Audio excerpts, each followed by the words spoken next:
الحمد لله نحمده ونستعينه ونستغفره ونعوذ بالله من شرور أنفسنا ومن سيئات أعمالنا من يهده الله فلا مضل له ومن يضلل فلا هادي له أشهد أن لا إله إلا الله وحده لا شريك له وأشهد أن محمدا عبده ورسوله اللهم صل على محمد وعلى آل محمد كما صليت على إبراهيم وعلى آل إبراهيم إنك حميد مجيد اللهم بارك على محمد وعلى آل محمد كما باركت على إبراهيم وعلى آل إبراهيم إنك حميد مجيد رب اشرح لي صدري ويسر لي أمري واحلل عقدة من لساني يفقهوا قولي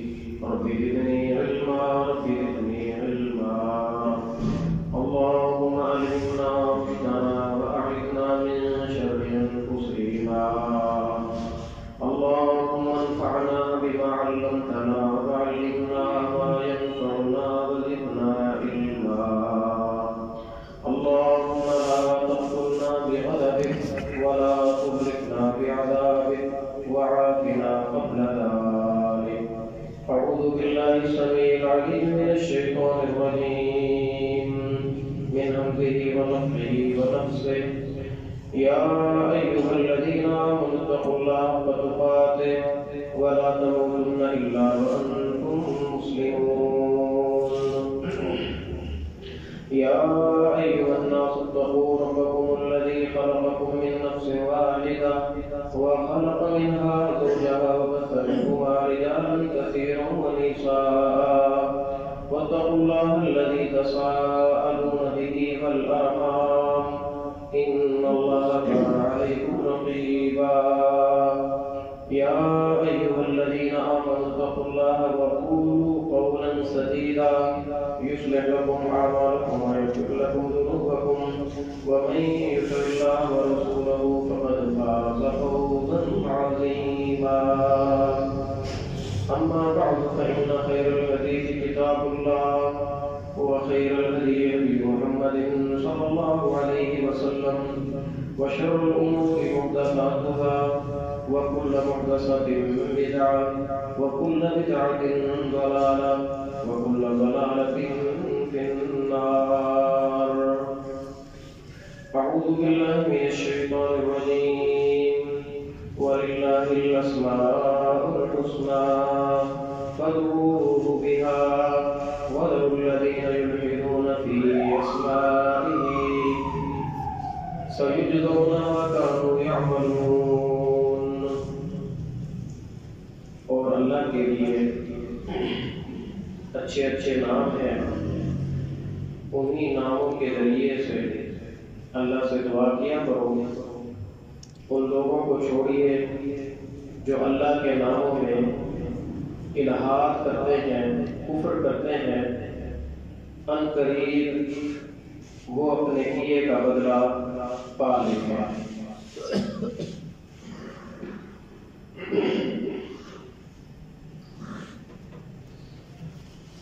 انسان کی زندگی کی سب سے بڑی ضرورت اللہ رب العالمین سے مانگنا ہے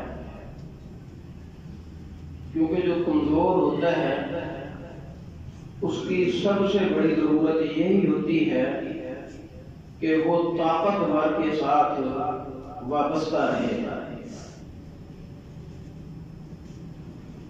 اور طاقتور کے ساتھ وابستہ رہنے کا ایک ہی طریقہ ہے کہ وہ اس کی خوشامد کرے منتیں کرے اپنی عاجزی بیان کرے اور اس کی تعریفیں کرے اور اس سے مانگتا رہے تب تو یہ کمزور انسان رب العالمین کا یہ محبوب اور دوست رہتا ہے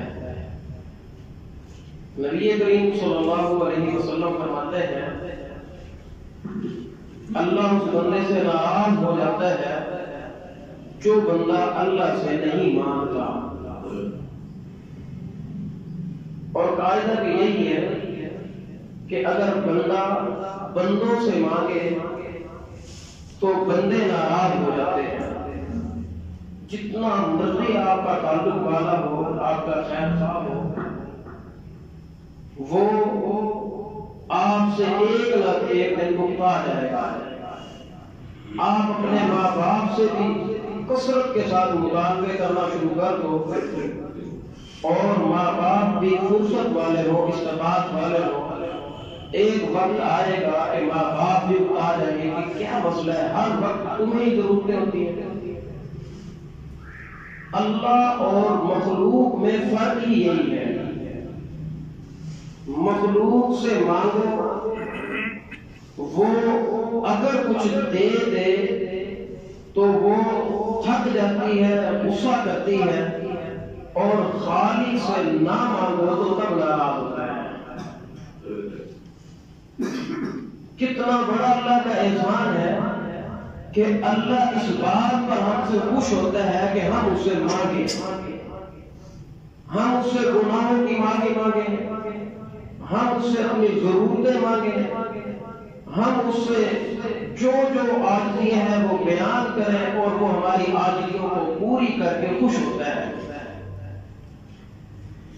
تو اسی مانگنے کے آداب کے حوالے سے، دعاؤں کے آداب کے حوالے سے ہماری بات چل رہی تھی کہ مانگنے کا ایک عمدہ طریقہ یہ ہے کہ اللہ رب العالمین کو کوئی واسطہ اور وسیلہ دے کر مانگا جائے.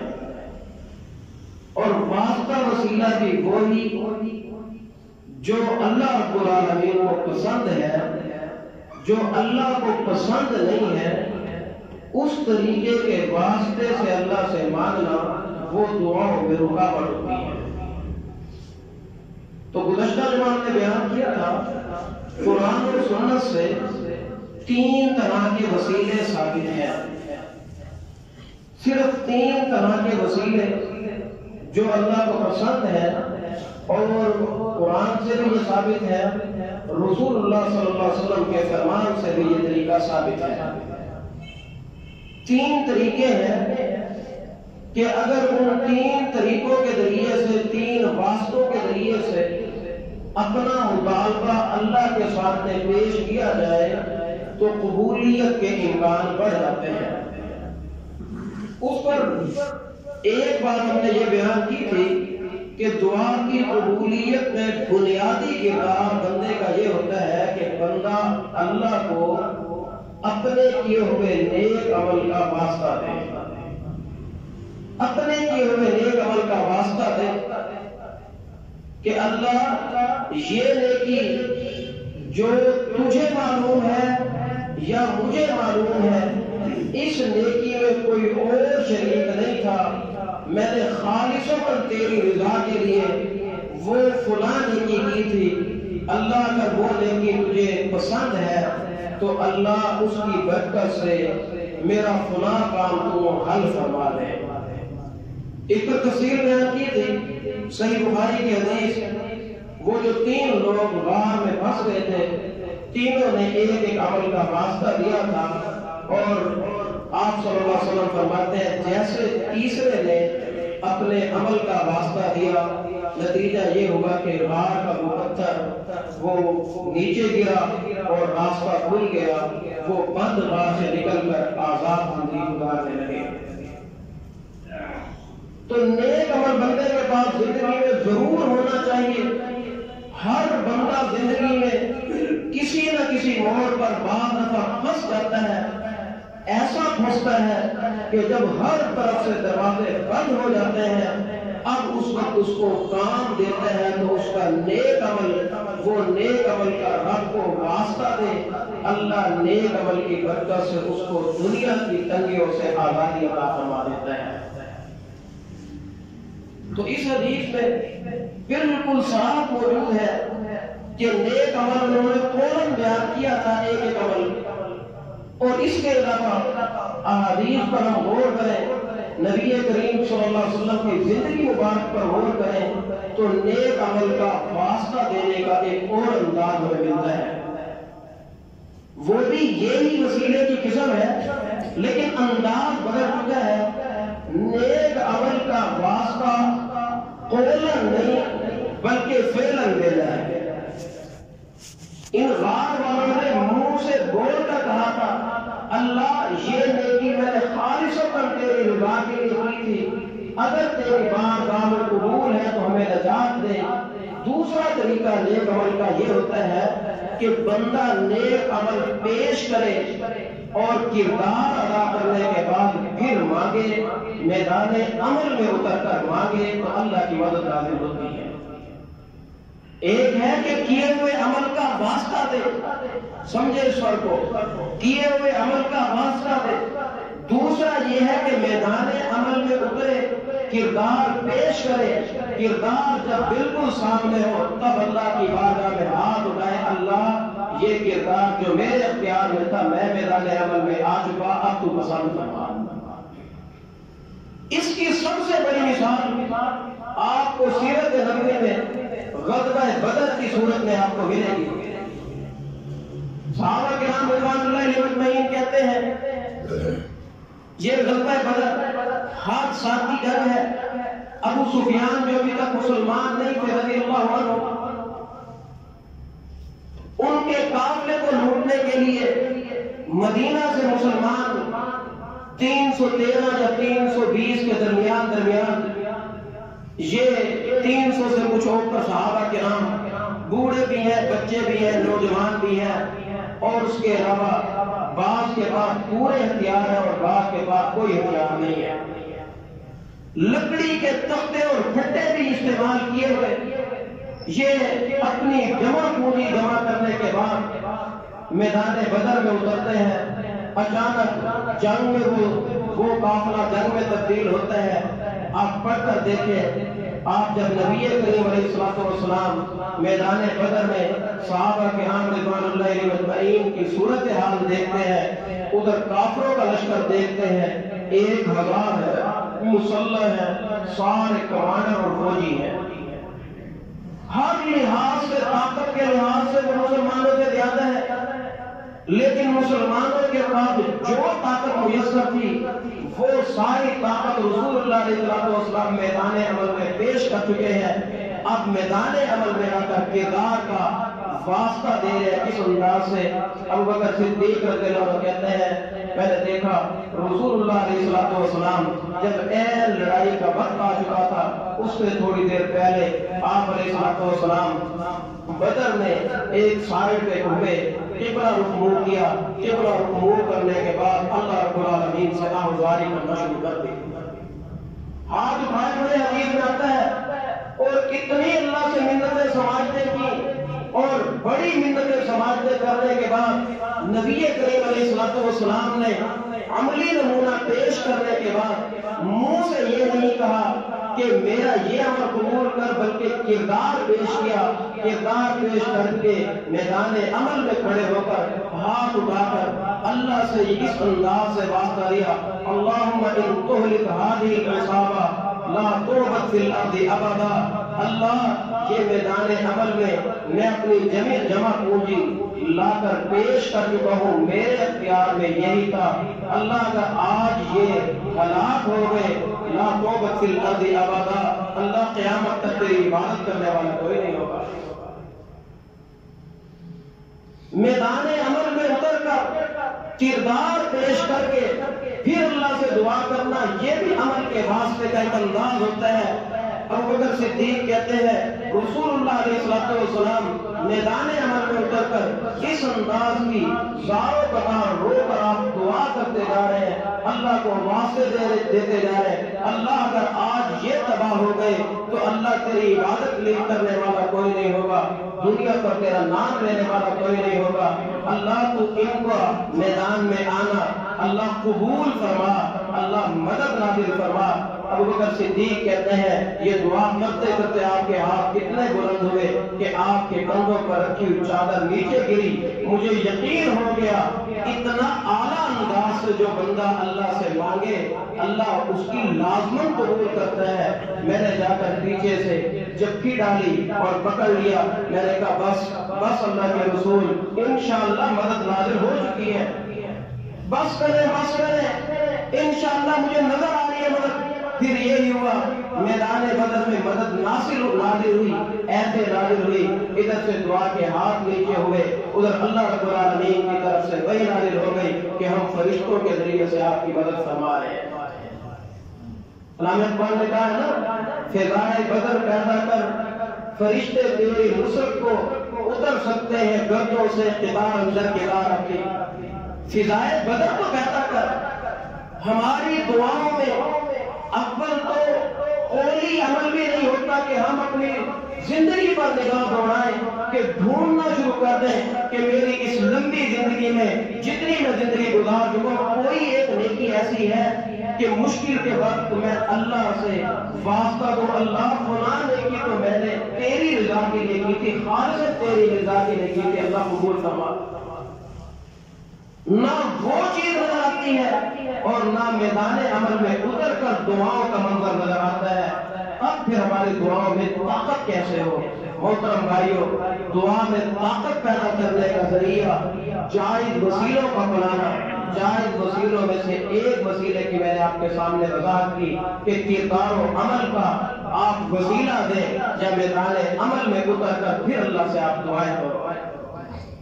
اس کے بعد دو جائز وسیلے اور ہوتے ہیں. ایک وسیلہ یہ ہے یہ جو سورہ اعراف آیت نمبر 180 میں نے آپ کے سامنے پڑھی ہے. رب العالمین نے خود بتایا کہ اللہ سے مانگنے کا انداز اور ڈھنگ اللہ سکھاتا ہے کہ مجھ سے کیسے مانگا کرو. وَلِلَّهِ الْأَسْمَاءُ الْحُسْنَى اللہ کے بڑے عمدہ نام ہے بڑے پیارے نام ہے. تمہیں کسی نام کو اپنی طرف سے بنانے کی ضرورت نہیں ہے. اللہ نے اپنے نام خود رکھے ہوئے ہیں اور اپنے نبی کے ذریعے سے وہ ہمیں بتا دیے ہیں صلی اللہ علیہ وسلم. وَلِلَّهِ الْأَسْمَاءُ الْحُسْنَى اللہ کے اچھے عمدہ بڑے پیارے نام ہیں. فَادْعُوهُ بِهَا اس کو اس کے ناموں کا واسطہ لے کر مانگو وہ تمہاری دعائیں قبول کرے گا. اللہ کو اس کے ناموں کا واسطہ دو. اب انسان کے ساتھ بات آگے چلانے سے پہلے ذرا یہاں پر ٹھہریں اور غور کریں اس پر عمل کون کر سکتا ہے جس کو اللہ کے پیارے ناموں کا تعارف ہوگا وہ عمل کرے گا یا جو اللہ کا تعارف کبھی حاصل نہ کرے وہ کرے گا. جس کو تعارف ہوگا رب کا جو جتنا زیادہ عقیدہ توحید میں راسخ ہوگا وہ اتنے اچھے طریقے سے اللہ کو اللہ کے ناموں کا واسطہ دے کر مانگ سکتا ہے. جتنا اللہ کی ذات سے جس کو تعارف ہوگا اور تعارف جس کو ہوتا ہے جس کو اللہ سے جتنی زیادہ محبت ہوگی وہ اتنا زیادہ اللہ کا تعارف حاصل کرنے کی سیکھنے کی کوشش کرے گا. زندگی پر نگاہ بڑھائیں جس سے محبت ہوتی ہے اس کا پورا تعارف بندے کو یاد ہوتا ہے. اس کی ایک صفت کا پتہ ہوتا ہے ایک عادت کا پتہ ہوتا ہے. اس کے بارے میں مکمل تعارف حاصل کر کے خوشی محسوس کرتا ہے. جس کو اللہ سے محبت ہوتی ہے اس کو اللہ کی توحید سے محبت ہوتی ہے وہ اللہ کی صفات سے محبت کرتا ہے وہ اللہ کے ناموں کو یاد کرتا ہے. جامع ترمذی میں حدیث ہے نبی کریم صلی اللہ علیہ وسلم فرماتے ہیں اللہ رب العالمین کے 99 نام ہے جو بندہ ان کو یاد کرے اللہ رب العالمین اس کی مغفرت فرما دیتا ہے. جنت کا وعدہ ہے اس کے لیے 99 نام. اب اس حدیث کا یہ معنی نہیں ہے کہ صرف 99 ہے. اللہ کے بے شمار نام ہے ان میں سے 99 نام جو قرآن سے ثابت ہے جو رسول اللہ صلی اللہ علیہ وسلم کی صحیح حدیث سے ثابت ہے. اگر ان اللہ کے بے شمار ناموں میں سے 99 ناموں کو یاد کریں اور جب بھی یاد کرنے کی بات آتی ہے یاد کرنے کا معنی ہوتا ہے ان کے مطابق عقیدہ بھی رکھیں. لفظ بھی آپ کو زبانی یاد ہونے چاہیے اور عقیدہ بھی انہی کے مطابق ہونا چاہیے. جو صفت اللہ کی آپ کو یاد ہے اس صفت کے مطابق آپ کا عقیدہ بھی ہونا چاہیے. مثلا اللہ کی صفت الرزاق، آپ کا عقیدہ بھی ہونا چاہیے کہ رزق فقط وہی دیتا ہے. رزاق کا فارسی ترجمہ ہوتا ہے داتا. رزاق کا معنی اردو میں رزق دینے والا، روزی دینے والا. آپ اسی صفت رزاق اس کا فارسی ڈکشنری میں آپ ترجمہ ڈھونڈیں، آپ کو لفظ داتا ملے گا. رزاق کا معنی جو اللہ کی یہ صفات 99 یاد کر لے، صبح و شام پڑھنا شروع کر دے الرزاق الرزاق، اور وہ اللہ کے علاوہ اللہ کی مخلوق میں سے کسی نیک بندے کو بھی داتا کہنا شروع کر دے، بتاؤ اس نے صفت رزاق یاد کی ہے یا جھوٹ بولتا ہے؟ وہ تو جھوٹ بولتا ہے. اگر وہ اللہ کی صفت رزاق کو یاد کرنے والا ہوتا تو صفت رزاق کے مطابق اس کا عقیدہ ہوتا. اسی طرح اللہ کی صفت ہے اپنا الرحمن الرحیم الغفار الغفور، یہ ساری اللہ کی صفات ہے.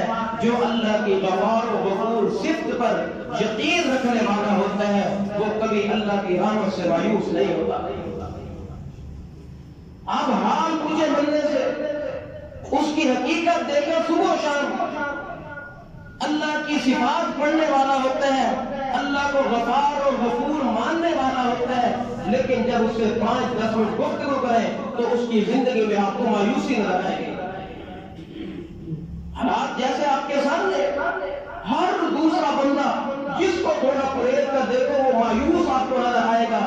جو اللہ کی صفت غفار غفور الرحمن الرحیم پر یقین رکھنے والا ہوتا ہے وہ حالات سے اس قدر پریشان نہیں ہوتا کہ اللہ کی رحمت سے مایوس ہو جائے. رحمت سے مایوس نہیں ہونا، یہ صفات کا عقیدہ. میں عرض کر رہا تھا اللہ فرماتے ہیں وَلِلَّهِ الْأَسْمَاءُ الْحُسْنَى، اللہ کے عمدہ پیارے پیارے نام ہے. اللہ کو اللہ کے پیارے ناموں کا واسطہ دے کر دعا کرو، اللہ رب العالمین دعاؤں کو قبول کرتا ہے. اس کی مثال جامع ترمذی اور سنن ابی داؤد میں نبی کریم علیہ السلام کی حدیث ہے. آپ صلی اللہ علیہ وسلم نے ایک بندے کو دیکھا، وہ قدر اونٹ کی آواز میں دعا کر رہا ہے اور دعا کے لفظ کتنے پیارے بول رہا ہے. صحابہ کو اللہ کا تعارف تھا، انہوں نے اپنے رب کا تعارف امام الانبیاء محمد رسول اللہ صلی اللہ علیہ وسلم سے سیکھا تھا. اس لیے اللہ سے مانگتے تھے. کس انداز سے مانگتے تھے؟ ایک صحابی ہاتھ اٹھا کر بیٹھا ہے، نبی کریم علیہ السلام قریب سے گزرے، قدر اونچی آواز میں پڑھ رہا ہے. آپ اس کے قریب ٹھہر گئے کہ یہ کیا کہہ رہے ہیں، اللہ سے کیا مانگ رہے ہیں، کس انداز سے مانگ رہے ہیں. اپنی دعاؤں پر بھی غور کرنا. 2 طرح کے الفاظ آتے ہیں، معنی ایک ہی ہے. ایک لفظ آپ کے سامنے بیان کرتا ہوں. وہ صحابی کہہ رہے ہیں اللہم انی اسألک باللہ الواحد الاحد الصمد الذی لم یلد ولم یولد ولم یکن له کفوا احد ان تغفر لی. اللہم انی اسألک باللہ الواحد الاحد الصمد، اللہ میں تجھ سے سوال کرتا ہوں، اللہ تو اللہ ہے، الواحد الاحد تو اکیلا ہے، تیرے ساتھ کوئی شریک نہیں ہے. الواحد الاحد الصمد، تو صمد ہے، بے نیاز ہے، تو کسی کا مجبور نہیں ہے. الصمد، صمد تعریف، صمد کی صفت کی یہ تعریف کر کے واسطہ دے رہا ہے. الصمد الذی لم یلد ولم یولد، اللہ تو اولاد کی مجبوریوں سے بھی مبرہ ہے، والدین کی مجبوریوں سے بھی تو مبرہ ہے. اور اس کے بعد لم یکن لہ کفوا احد، یہ عاجز بندہ تیرے بارے میں تجھے واسطہ دے رہا ہے. لم یکن لہ کفوا احد، اللہ تیری ہمسری کرنے والا، تیرا مقابلہ کرنے والا، تیرے برابر کی کوئی قوت نہیں ہے. اتنے واسطے دینے کے بعد کہتا کیا ہے، ان تغفر لی، اللہ میری مغفرت فرما دے، اللہ میری مغفرت فرما دے. حدیث میں آتا ہے ابھی جب صحابی نے اتنے لفظ پڑھے تھے اللہم انی اسألک باللہ الواحد الاحد الصمد الذی لم یلد ولم یولد ولم یکن لہ کفوا احد، یہ اللہ کی بڑی پیاری پیاری صفتیں. جب ان کا واسطہ دے کر وہ اللہ سے مانگ رہا تھا، جیسے اس نے کہا لم یکن لہ کفوا احد، آپ نے کہا اب مانگ جو مانگتے قبول ہوگا. اب مانگ جو مانگتے ہیں قبول ہوتا ہے. خدا اپنی دعاؤں پر جائزہ لے ہماری دعائیں کس قدر طاقت والی ہوتی ہیں. یہ دعاؤں کی روح ہے کہ اللہ کو اللہ کی صفات کا واسطہ دیا جائے پھر مانگا جائے. رسول اللہ صلی اللہ علیہ وسلم فرماتے ہیں اللہ قبول کرتا ہے. اسی طرح مسند احمد اور سلسلہ صحیح میں حدیث موجود ہے. آپ صلی اللہ علیہ وسلم فرماتے ہیں کوئی پریشان آدمی, غم زدہ آدمی, فکر مند آدمی, کسی قسم کی ٹینشن کا وہ شکار آدمی ہے, اگر اللہ سے اس انداز کا واسطہ دے کر یہ والی دعا مانگے, رسول اللہ صلی اللہ علیہ وسلم فرماتے ہیں اللہ اس کی تکلیفیں اور پریشانیاں دور فرما لیتا ہے. دعا سے کتنے پیارے پیارے اللہ کے رسول صلی اللہ علیہ وسلم نے واسطے دیے اللہ کو. اللہ کا حکم اور اس پر عمل کرنے کا انداز رسول اللہ صلی اللہ علیہ وسلم کی حدیث سے. اللہ کا حکم کیا ہے؟ وَلِلَّهِ الْأَسْمَاءُ الْحُسْنَى فَادْعُوهُ بِهَا. اللہ کے اچھے اچھے نام ہیں, اللہ کو ان کے ناموں کا واسطہ دے کر دعا کرو. مسند احمد کی حدیث بتا رہا تھا آپ صلی اللہ علیہ وسلم پہلے اپنی عاجزی بیان کرتے ہیں, پھر اللہ کے ناموں کا اللہ کو واسطہ دیتے ہیں. کتنے پیارے انداز سے محترم بھائیو دعا کو یاد کریں. دعا آپ کے سامنے رکھتا ہوں. نبی کریم علیہ السلام اللہ سے کیا مانگتے ہیں؟ پہلے اپنی عاجزی بیان کرتے ہیں, کہتے ہیں اللہم انی عبدک وابن عبدک وابن امتک. اللہم انی عبدک, اللہ میں تیرا عبد ہوں. عبد کا معنی ہوتا ہے بندہ, غلام, نوکر اور عاجز. اللہ میں تیرا نوکر اور غلام ہوں, میں تیرے در کا فقیر ہوں, میں کچھ نہیں ہوں, تو ہی دینے والا داتا اور رزاق ہے. اچھا صرف میں ہی عبد اور بندہ نہیں ہوں. اللہم انی عبدک وابن عبدک وابن امتک. اللہ میں تیرا بندہ ہوں اور اللہ میری ماں بھی تیری بندی ہے, میرا باپ بھی تیرا بندہ ہے. اللہ غلام در غلام ہوں, عبد در عبد ہوں, فقیر در فقیر ہوں. میرا نسب نامہ یہ ہے کہ میں غلام ہوں, غلاموں کے غلام ہوں, تیرے در کا غلام ہوں, بندوں کا غلام نہیں.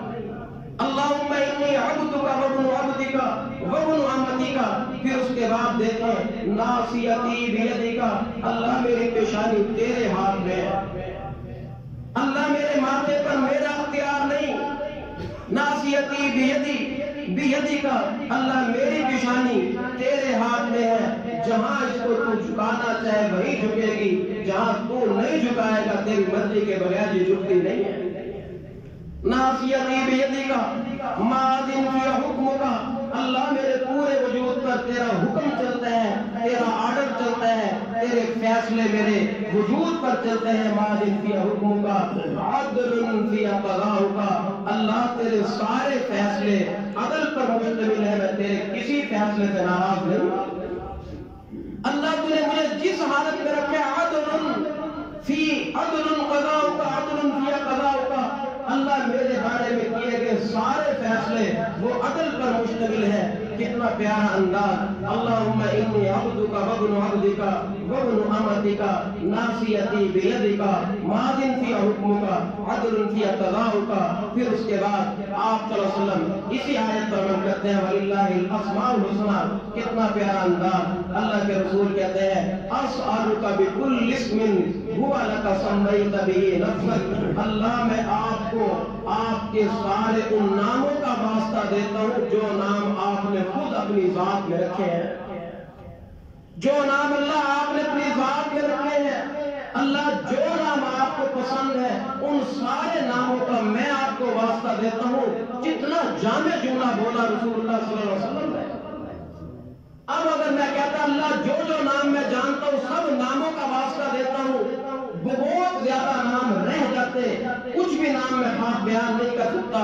لیکن جب یہ کہا اللہ آپ کو ان سارے ناموں کا واسطہ جو نام آپ نے اپنے خود رکھے, کوئی رہا نہ, جو نام ہم جانتے ہیں وہ بھی تو, ان کا بھی واسطہ, جو ہم نہیں جانتے ان کا بھی واسطہ. اسألک بکل اسم هو لک سمیت به نفسک. اس کے بعد او انزلتہ فی کتابک. اللہ آپ کو ان سارے ناموں کا واسطہ دیتے ہیں آپ کا پیغمبر, جو نام انزلتہ فی کتابک, جو آپ نے اپنی کسی بھی کتاب میں نازل کیا. او علمته احد من خلقك، اللہ اپنی مخلوق میں سے کسی کو بھی جو تم نے اپنا نام سکھایا ہے، اللہ اس نام کو میں جانتا یا نہیں جانتا، جس کسی کو تم نے وہ اپنا پیارا نام سکھایا ہے، اللہ تیرا رسول تجھے اس پیارے نام کا واسطہ دیتا ہے جو مخلوق میں سے آپ نے اپنا نام کسی کو سکھا دیا ہے۔ او علمته احد من خلقك، اس کے بعد اب استأثرت به في علم الغیب عندك، اللہ جو نام آپ نے اپنے پاس پردہ غیب میں اپنے پاس محفوظ رکھا ہوا ہے، اللہ وہ غیب میں موجود جو آپ کے پسندیدہ نام ہے، ان ناموں کا بھی آپ کو واسطہ دیتا ہوں۔ محترم بھائیوں، واسطے اتنے ناموں کے دینے کے بعد اللہ کے حکم پر عمل کا یہ انداز اپنانے کے بعد رسول اللہ مانتے کیا ہے؟ اب جہاں پر تھوڑا سا پیچھے سے بات کو لے کر آتا ہوں، پھر آپ کے سامنے بات واضح ہو کہ رسول اللہ صلی اللہ علیہ وسلم مانگتے کیا ہے۔ آپ کہتے ہیں اللہم انی عبدک وابن عبدک وابن امتک ناصیتی بیدک ماض فی حکمک عدل فی قضاؤک اسألک بکل اسم هو لک سمیت به نفسک او انزلتہ فی کتابک او علمتہ احد من خلقک او استأثرت به فی علم الغیب عندک۔ اللہ میں بندہ، میرے ماں باپ بھی تیرے بندے، اللہ میری پیشانی تیرے ہاتھ میں، میرے بدن پر تیرا حکم چلتا ہے، تیرے سارے حکم اور فیصلے عدل پر مشتمل ہے۔ اللہ میں تجھے تیرے سارے ان ناموں کا واسطہ دے کر مانتا ہوں جو تو نے پسند کی اپنے نام خود رکھے۔ اللہ میں تجھے ان ناموں کا واسطہ دیتا ہوں جو تو نے اپنی کسی کتاب میں نازل کیے۔ اللہ میں آپ کو ان ناموں کا واسطہ دیتا ہوں جو مخلوق میں سے کسی کو آپ نے سکھائے۔ اللہ میں آپ کو ان ناموں کا واسطہ دیتا ہوں جو آپ نے پردہ غیب میں اپنے پاس چھپائے۔ اللہ اتنے واسطے دینے کے بعد مانگتا کیا ہو؟ ان تجعل القرآن ربیع قلبی، اللہ قرآن کو میرے دل کی بہار بنا دے۔ ان تجعل القرآن ربیع قلبی، اللہ قرآن کو میرے دل کی بہار بنا دے۔ ان تجعل القرآن ربیع قلبی ونور صدری وجلاء حزنی وذہاب ہمی، اللہ میرے سینے کا نور قرآن کو بنا دے، میرے غموں کو ٹینشنوں کو ختم کرنے کا ذریعہ اپنے قرآن کو بنا دے۔ اس دعا کی شرح میں جانا میرا مقصد نہیں ہے، میں صرف آپ کے سامنے نقطہ واضح کرنا چاہتا تھا۔ وَلِلَّهِ الْأَسْمَاءُ الْحُسْنَى فَادْعُوهُ بِهَا، اللہ کے اچھے اچھے نام ہیں، اللہ کو اللہ کے ناموں کا واسطہ دے کر پکارو، اللہ تمہاری دعائیں قبول کرتا ہے۔ تو محترم بھائیو، یہ دعا کا ایک انداز سیکھیں۔ ایک انداز آپ کو بتایا اپنے عمل کا واسطہ دیں، دوسرا عمل میں اس کا طریقہ بتایا کہ کردار پیش کر کے پھر دعا کریں، میدان عمل میں اتر کر دعا کریں۔ وہ عمل کی دو صورتیں ہیں، اور اللہ کے ناموں کے واسطے کے حوالے سے ایک حدیث کے ذریعے سے آپ کے سامنے وضاحت پیش کی کہ اللہ کے ناموں کا واسطہ دے کر کیسے ماننا ہے اور کیا ماننا ہے۔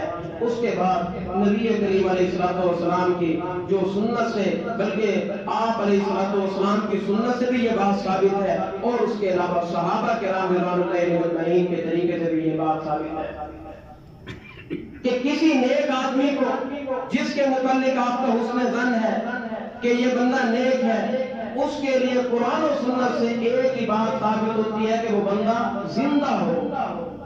زندہ ہونا شرط ہے۔ وفات کے بعد کسی نیک آدمی کا واسطہ دے کر ماننا نہ قرآن سے ثابت ہے نہ صحیح حدیث سے ثابت ہے۔ زندہ آدمی ہے، آپ کے تعلق میں ہے، آپ سے دور بھی نہیں ہے، غائب بھی نہیں ہے، آپ کے رابطے میں ہے۔ زندہ ہے، آپ کے رابطے میں ہے، آپ کا کلام کرنا اس سے ممکن ہے، اس کا سننا آپ سے ممکن ہے، آپ کے رابطے میں ہے، وہ آپ کے سامنے ہے، یا ٹیلی فون پر اس سے بات ہو جائے، یا جو اور ذریعے جدید دور میں آ چکے ہیں۔ زندہ ہو اور آپ کے رابطے میں ہو، یہ دو شرطیں جس میں پائی جائے، ایسے بندے کو درخواست کی جائے کہ بھائی آپ کے متعلق میرا یہ گمان ہے کہ آپ اللہ کے نیک آدمی ہو، کیونکہ ظاہر کو ہم دیکھ کر یہ اندازہ لگا سکتے ہیں۔ ایک آدمی وہ ظاہراً باشرہ ہے، 5 وقت کی نماز پڑھتا ہے، اللہ کے فرائض کو ادا کرنے والا ہے، حقوق العباد کا خیال رکھنے والا ہے، تو انشاءاللہ وہ اللہ کا نیک آدمی، اللہ کا ولی ہے۔ اللہ کا ولی ہونے کے لیے کوئی خاص انوکھی شکل میں ہونا ضروری نہیں ہوتا۔ کہ وہ خاص کسی دربار پر جا کر بیٹھا ہو، کسی قبر پر بیٹھا ہو، یا کوئی اس نے آستانہ عالیہ بنایا ہو. نہیں، اللہ کے اولیاء کے یہ طریقے نہیں ہوتے کہ اپنے لیے کوئی خاص استہان قائم کر لے. ہر وہ بندہ اللہ کا ولی ہے جو اللہ کا حکم ماننے والا ہے اور اللہ کی منع کردہ چیز سے رکنے والا ہے، وہ اللہ کا ولی ہے. ہر وہ بندہ جو اللہ کی اطاعت کرنے والا ہے، اللہ کے حکم پر سر تسلیم خم کرنے والا ہے، 5 وقت کی نماز ادا کرنے والا ہے، اللہ کے فرائض کی پابندی کے ساتھ ادائیگی کرنے والا ہے اور اللہ کے منع کردہ چیزوں پہ رکنے والا ہے، حقوق اللہ کا بھی خیال کرنے والا ہے، حقوق العباد کا بھی خیال کرنے والا ہے، اس سے بڑا اللہ کا ولی کوئی نہیں ہوتا. اللہ کا ولی تلاش کرنے کے لیے کسی استہان کا رخ کرنے کی ضرورت نہیں.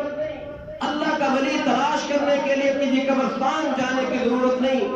اللہ کا ولی تلاش کرنے کے لیے کوئی خاص جبہ دیکھنے کی ضرورت نہیں. اللہ کا ولی تلاش کرنے کے لیے کوئی لیڈو کا خاص سائز دیکھنے کی ضرورت نہیں. اللہ کا ولی تلاش کرنے کے لیے کوئی خاص قسم کی ہوہا کی ضربے لگانے والا دیکھنے کی ضرورت نہیں ہے. اللہ کا ولی محترم بھائیو، آپ دیکھنا چاہتے ہو تو اللہ کے ولی آپ کو اللہ کے گھروں میں نظر آئیں گے. اللہ کے گھروں میں ہوتے ہیں، کرداروں میں نظر آئیں گے، حقوق اللہ کے پاسدار ہوں گے، حقوق العباد کے پاسدار ہوں گے. کتنے لوگ ایسے آپ کو معاشرے میں ملیں گے کسی ایسے فرد کے متعلق وہ ولی اللہ کا عقیدہ رکھتے ہیں، وہ اللہ کا ولی ہے. جب ہم اس کے کردار میں اللہ کی ولایت تلاش کرنا شروع کرتے ہیں تو ہمیں اس کے کردار میں یہ ملتا ہے کہ غیر محرم عورتیں وہ اس کے ارد گرد جمع ہیں، یا کتے اس کے ارد گرد جمع ہیں، یا اس نے شکل خاص قسم کی بنائی ہوئی ہے. نہیں محترم بھائیو، اللہ کے ولی ایسے نہیں ہوتے. اللہ کے ولی تو غیر محرم عورت سے اس کو تو اپنے پاس ہی نہیں بیٹھنے دیتے، بغیر ضرورت کی بات ہی نہیں کرتے اس سے. یہ کیسا اللہ کا ولی ہے؟ خاص قسم کے اس نے شکلیں بنائی ہوئی، خاص قسم کے چلے کرتا ہے، خاص قسم کی ہوا کی ضربے لگاتا ہے، مرد و زن کا اختلاط اس کے آستان پر ہوتا ہے. نہیں محترم بھائیو، یا اللہ کا ولی نہیں ہے یا اس کا اختیار نہیں ہے ان کو اپنے سے بھگانے پر. تو محترم بھائیو، میں عرض کر رہا تھا دعاؤں کے ادب میں سے یہ ہے کہ جو اللہ کا نیک بندہ آپ کی نگاہ میں ہو، اور نیک بندے کی ڈیفینیشن میں نے آپ کے سامنے رکھی، جو بھی حقوق اللہ کا بھی پاسدار ہو، حقوق العباد کا بھی پاسدار ہو، جو آپ کو عبادت گاہوں میں نظر آئے، اللہ کے بندوں کے ساتھ اس کے معاملے قرآن و سنت کے مطابق ہو اور اللہ کے متعلق عقیدہ بھی اس کا قرآن و سنت کے مطابق ہو، یہ ہر بندہ اللہ کا ولی ہوتا ہے. ایسا اللہ کا ولی کوئی ہو، اگرچہ بعض اوقات آپ خود اس سے بڑے اللہ کے دوست ہوتے ہو، لیکن پھر بھی آپ اس کو دعا کی درخواست کر سکتے ہیں. زندہ ہو، آپ کے رابطے میں ہو، آپ کے سامنے ہے تو آپ اس کو کہو، ورنہ ٹیلی فون پر رابطہ ہے لیکن کسی اور ذریعے سے اس کا رابطہ ہے تو اس کو کہہ دو کہ اے بھائی میں فلاں پریشانی میں ہوں تو آپ میرے لیے دعا کریں. یہ طریقہ بھی سنت سے ثابت ہے. صحیح مسلم میں بھی آتا ہے، بلکہ کتب ستہ اکثر میں آپ کو ملے گی. رسول اللہ علیہ السلام عمر بن خطاب رضی اللہ عنہ کو ایک مہم پر بھیج رہے تھے، اور آپ صلی اللہ علیہ وسلم نے عمر بن خطاب، اہل سنت والجماعت کا، تمام اہل اسلام کا یہ عقیدہ ہے کہ رسول اللہ صلی اللہ علیہ وسلم کی شان زیادہ ہے، عمر کی شان کم ہے. عمر کی شان رسول اللہ سے زیادہ نہیں ہے رضی اللہ عنہ. عمر رضی اللہ کا مقام بہت زیادہ ہے لیکن رسول اللہ صلی اللہ علیہ وسلم سے کم ہے. میں صرف آپ کے سامنے نقطہ واضح کرنا چاہ رہا ہوں کہ ہمارے یہاں ڈھونڈتے ہیں کہ کس سے دعا کی درخواست کروائی جائے. رسول اللہ صلی اللہ علیہ وسلم نے جو بھی اللہ کا نیک بندہ ہے آپ سے کم بھی ہے تو اس کو بھی دعا کی درخواست کی جا سکتی ہے. عمر کو آپ روانہ کر رہے ہیں کسی مہم پر، اور آپ نے فرمایا یا اخی لا تنسانا فی دعائک، اے بھائی اپنی دعاؤں میں ہمیں مت بھولنا، اپنی دعاؤں میں ہمیں مت بھولنا. تو اس کا مطلب ہے خود بھی دعائیں کرو اور اللہ کے نیک بندوں کو بھی کہو کہ ہمارے لیے دعا کرو. یہ انداز یہ واسطہ بھی درست ہے۔ پھر اس کے بعد صحیح بخاری کی جو حدیث جو ہمارے ہاں یہ کافی معروف بھی ہے اور جس سے غلط معنی اخذ کرنے کے لوگ کوشش کرتے ہیں، رسول اللہ علیہ السلام کے صحابہ کرام رضوان اللہ علیہ مجمعین کو جب بھی کوئی ضرورت ہوتی تو آپ صلی اللہ علیہ وسلم کے پاس آتے اور آپ صلی اللہ علیہ وسلم کو آ کر کہتے کہ اللہ کے رسول آپ ہمارے لیے دعا کریں۔ جیسا 10 سالی کے دن ایک اعرابی آیا، بخاری مسلم کی حدیث، جمعہ آپ صلی اللہ علیہ وسلم خطبہ منبر پر کھڑے ہیں، خطبہ دے رہے ہیں، وہ دروازے سے آیا، اس نے دور سے کھڑے ہو کر کہا، وہ شہری آداب سے واقف نہیں تھا، اعرابی جنگل کے آدمی کو کہتے ہیں، دیہاتی آدمی تھا، اس کو نہیں پتا تھا کہ اس انداز میں بات کرنی ہے یا نہیں کرنی۔ اس نے دور سے کھڑے ہو کر ہی کہا، الک القرا والک الشاء، یا رسول اللہ صلی اللہ علیہ وسلم، اللہ کے رسول بکریاں مر رہی ہیں، مال تباہ ہو رہے ہیں، بارش نہیں ہو رہی، آپ اللہ سے دعا کریں کہ اللہ ہمیں بارش دے۔ حدیث میں آتا ہے آپ تو صلی اللہ وہیں پر ہاتھ اٹھائے اور اللہ سے دعا کی، اللہم اسقی عبادک و بہائمک وانشر رحمتک واحیی بلدک المیت۔ صحابی کہتے ہیں بس منظر یہ تھا جیسے آپ صلی اللہ علیہ وسلم دعا کرتے جا رہے تھے، ابھی دعا کے ہاتھ نیچے نہیں ہوئے کہ بارش شروع ہو گئی۔ اللہ کا حکم چلتا ہے، بھاگ لو۔ اب وہ اعرابی خود دعائیں کرتا رہتا، شاید کہ اتنی جلدی قبول نہ ہوتی۔ اس نے رسول اللہ صلی اللہ علیہ وسلم سے کہا کہ آپ اللہ سے دعا کریں، آپ نے دعا کی اور دعا قبول ہو گئی۔ یہ صرف تب تک معاملہ تھا جب تک رسول اللہ صلی اللہ علیہ وسلم باقید حیات تھے، آپ زندہ تھے، صحابہ آپ کے پاس آتے تھے۔ صحیح بخاری کی حدیث، جب آپ صلی اللہ علیہ وسلم وفات ہو گئی، آپ کی قبر بن گئی، آپ قبر مبارک میں پہنچ گئے، اس کے بعد آپ کو ایک دلیل بھی ایسی نہیں ملے گی کہ کوئی صحابی لاکھوں میں صحابہ موجود تھے، 1.25 لاکھ کے موقع پر تھے، لاکھوں میں تعداد پہنچ گئی تھی، ایک صحابی سے بھی آپ کو نہیں ملے گا کہ کوئی ایک صحابی آپ کی قبر پر گیا ہو اور اس نے جا کر کہا کہ اللہ کے رسول آپ دعا کریں کہ اللہ ہمیں فلاں چیز دے دے۔ ثابت نہیں ہے۔ صحابہ کا یہ عقیدہ تھا کہ جب قبر میں چلے گئے اب آپ سے ہم درخواست نہیں کریں گے، اب جس طریقے پر آپ چھوڑ کر گئے ہیں اللہ ہی سے مانگیں گے، اگلے دن یہیں سے ہم بات کریں گے۔